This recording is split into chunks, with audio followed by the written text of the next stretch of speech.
Disons que là, on a mis les 3 classes d'actifs qui sont entre guillemets traditionnelles, qui contentent l'académique. Donc l'académique, il met surtout l'aspect, disons ici, sur modélisation, disons, en tant que telle. La réalité, c'est que du moment que vous passez à un autre actif, eh bien, ça devient beaucoup plus compliqué effectivement à gérer.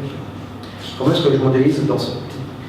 Comme j'ai dit, c'est extrêmement difficile déjà simplement de modéliser de manière plus ou moins correcte le comportement entre actions, ensuite obligations des entreprises.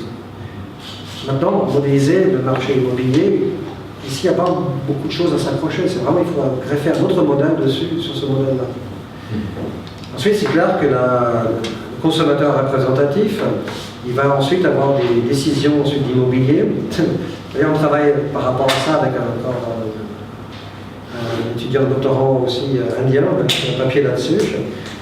Disons que là, il y a des questions ensuite qui se posent en termes de l'instant optimal quand est-ce que je vais acheter quelque chose. Et si vous avez maintenant des obligations et des actions, ce qui va probablement arriver, c'est que votre décision d'achat d'une maison dans 5 ans, parce que vous êtes jeune, genre 25 ans, va tomber au pire moment en termes de comportement de la bourse. Vous êtes fauché juste quand vous avez prévu d'acheter votre maison.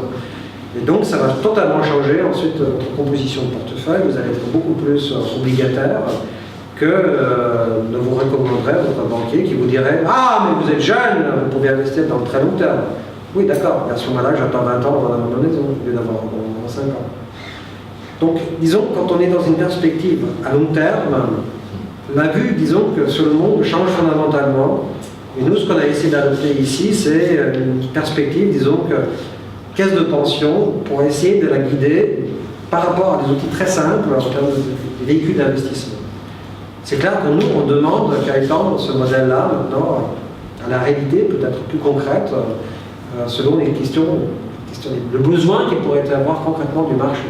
On avait parlé d'ailleurs avec ça, avec Synopsis, de voir si on ne peut pas, justement avec les caisses de pension, de faire quelque chose ensemble. Une parterre égal pour ce type de choses, ils vont intéresser, je pense. J'espère, si c'est pas un nombre, alors qui le serait.